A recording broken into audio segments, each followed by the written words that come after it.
Hi everyone, my name is Sarah Bear-Eberhardt, and I'm going to take just a minute to go through with you some tips and tricks of setting up the quiz within your course shell or within the course itself. So start by logging into Carmen at carmen.osu.edu and select the course where you want to create a quiz or a test. Once you're on the course's home page, select Activities and then click on Quizzes. Go ahead and click on New Quiz. Okay, so you see that I've given my quiz a name, and if I had already created categories, I could put it into a category, or I could assign it to a gradebook item. You can see that when I click the down arrow, it says none, and that's because I have not set anything up in my gradebook yet. But that's okay. I can do that later, or I can click on add a grade item now and actually put a category in my grade book for this particular assignment. I'm going to go ahead and do that right now. I want to name it something that I know that these are connected, so it's best to give it the same name. If the name, however, is very long, you do want to put a short name in so that your students can look at it and see it very quickly. Otherwise, it tends to create a little bit of havoc in your grade book. And then click Save.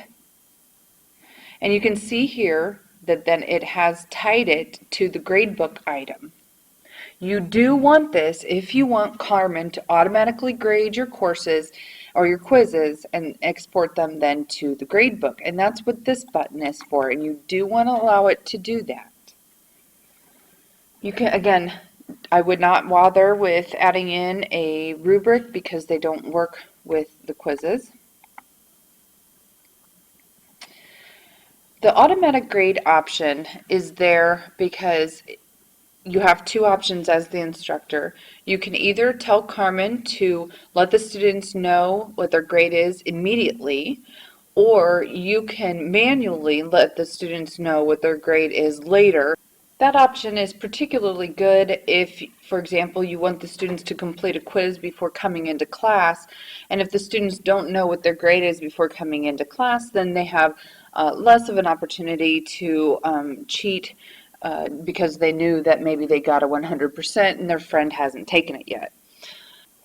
Okay, so underneath the optional advanced properties, there are some options that you have that are good to know about. If, as you created your quiz questions, you also created hints, you will want to allow the hints to be shown to the students. The disable right-click option is a great feature because it does not allow then students to use the use of the right click. And I'm going to right click here for you so you can see that many options exist when you use the right click. You can save the page. If I had highlighted the whole page, I could right click and save or copy and then later paste. Those kind of features you may not want to have available to students if because they can take your quiz and copy it and paste it into a Word document and do all sorts of things with it, share it, and so on and so forth. So you may want to not allow the usage of the right click. So we're going to go ahead and we're going to scroll back up because there are still many other options to choose from.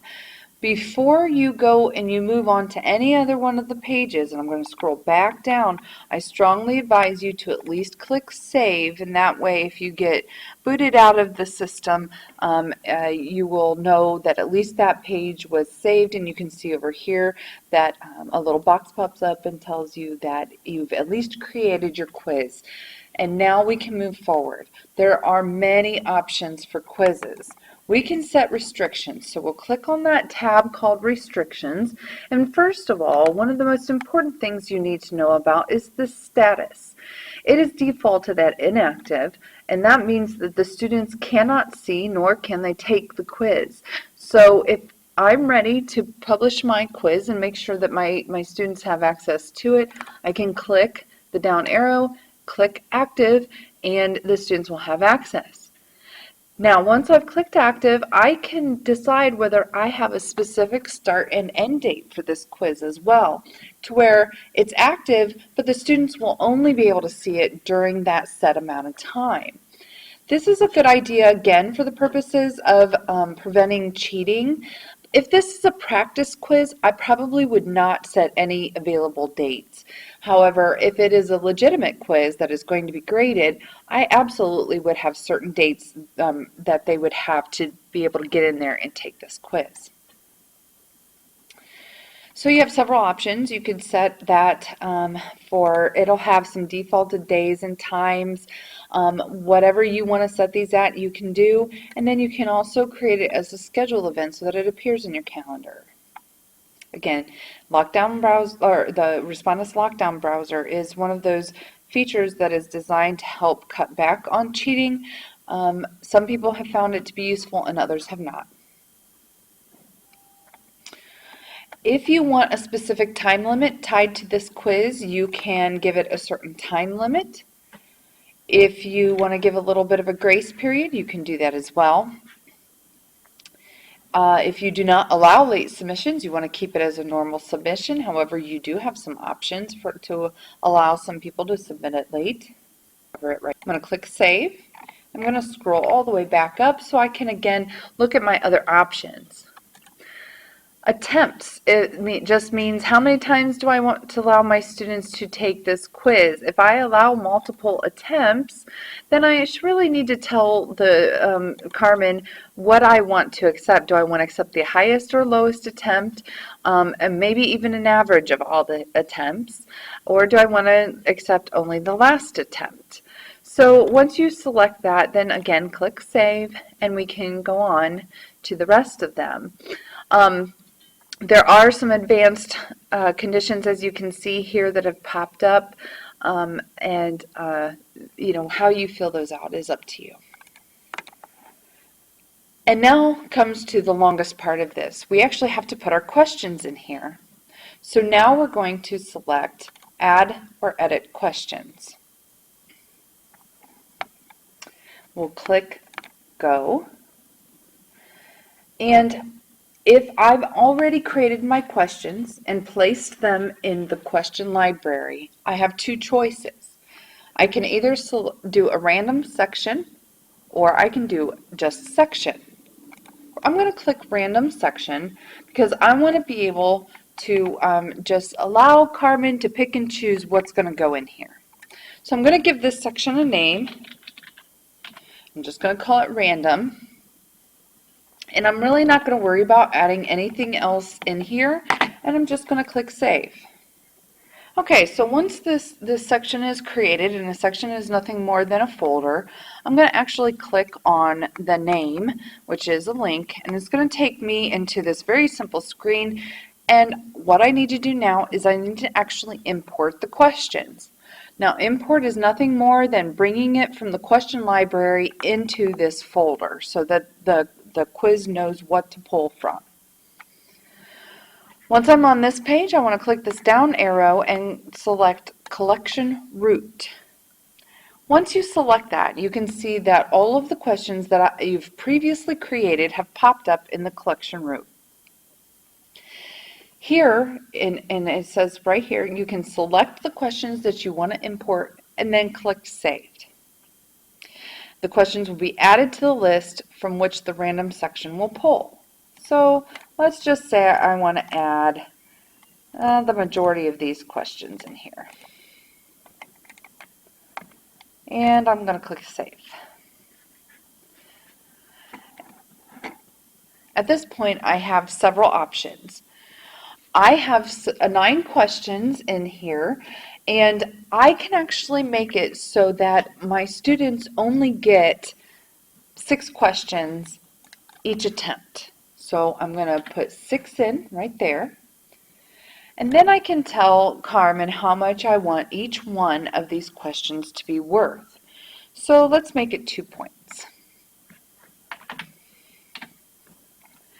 Now, what this is going to do is it's going to say, okay, students are going to get 6 questions each, and they're not all going to get the exact same questions. Some people might get the first 6, some people might get the last 6, and then it's going to be completely random from there. Once I've selected those, I'm going to click Save, and done.